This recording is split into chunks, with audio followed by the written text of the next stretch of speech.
Hello friends, this is Mrs. Sheetal Deshpande from Sant Tukaram National Model School, Latur. I welcome you in part 2 of lesson 5, the freedom struggle. Today we are going to see about the literary reformation. In that we have three great reformers who were there: Bankim Chandra Chatterjee, Rabindranath Tagore and Subramanyam Bharati. In today's session, we are going to see about literary reformation. Writers protested against the British rule through their plays, novels, poems, and songs. Dinabandhu Mitra published a play, Neela Darpan, or The Indigo Mirror. The play exposed how the British forced farmers to grow indigo and sell it at low prices. Through this play, the people became aware of plight of Indian farmers. See here, we have an image of Dinabandhu Mitra, was a Bengali dramatist. He is notable for his play Neela Darpan. He born in 1830, Gopal Nagar, and he died on 1 November 1873. Next, we will see the detail about Neela Darpan and the Indigo Mirror. The play was published in Dhaka in 1860.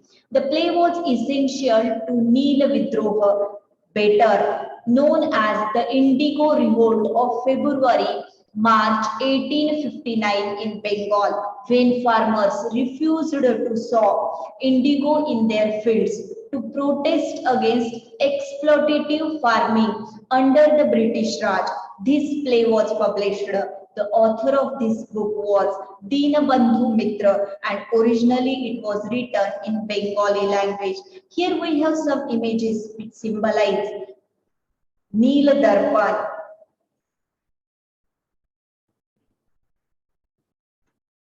Next, we will see about Bankim Chandra Chatterjee, who wrote a poem Vande Mataram. It became the national song of India. Vande Mataram. Originally, it was a Sanskrit and Bengali poem written by Bankim Chandra Chatterjee in 1870s, which he included in his 1882 Bengali novel Anand Math.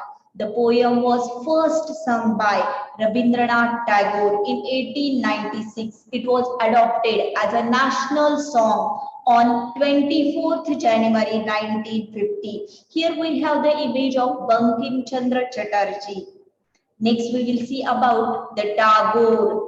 Tagore's Janagana Mana, which is our national anthem, is a sign of unity of people of India.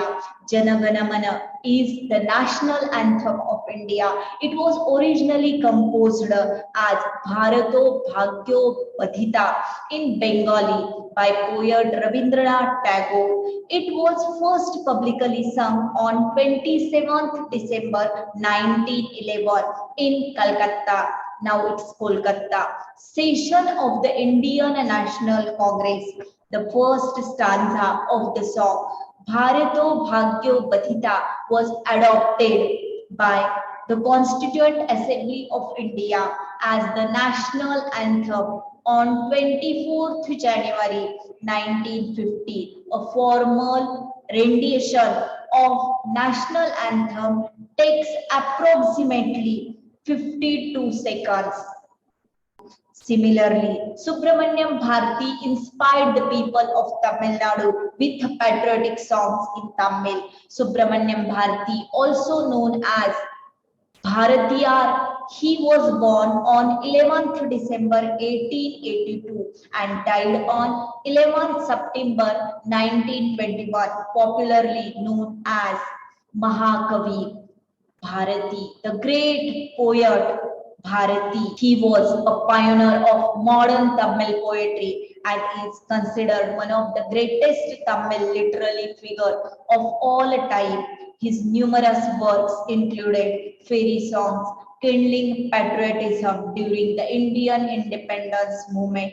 He was professional writer, poet, journalist, etc. As we are concerning about the literary reformation, we can't deny the role of newspaper. So let's move for the role of newspaper in India.